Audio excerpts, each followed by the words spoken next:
খবর দেখলাম যে বেনজির চলে গেছে, 4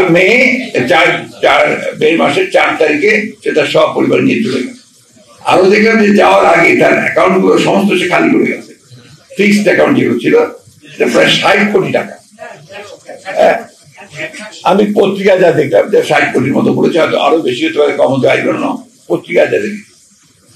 আমার প্রশ্ন যে সে কিভাবে গেল?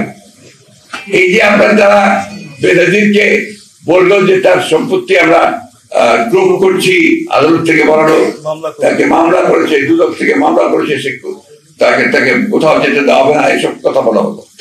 তো সে 4 তারিখে সব পরিবারে একেবারে এয়ারলাইন্সের নামটাও দিয়েছে, সিঙ্গাপুর এয়ারলাইন্সে চলে গেল, সকলের চোখের নাকি।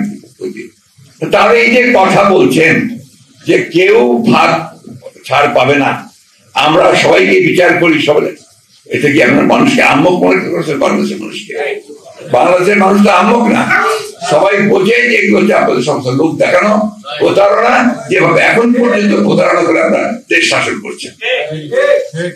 এক বেনজির নয়, আমি সেদিনও বলেছি, এক আজিজ নয়, এরকম অসংখ্য আজিজ আর বেনজির তারা তৈরি করেছে।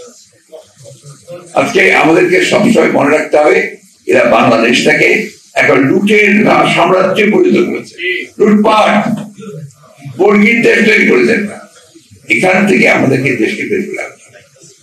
এবং আমরা বিশ্বাস করি যে বাংলাদেশের মানুষ সংগ্রাম লড়াইয়ের মধ্যে দিয়েই এই দানব যে আছে, যে মনস্টার সব তছনছ করে দিচ্ছে, তাকে আমরা পরাজিত করে সত্যিকার অর্থে জনগণের সরকার, গণতন্ত্রের সরকার প্রতিষ্ঠা করতে সক্ষম।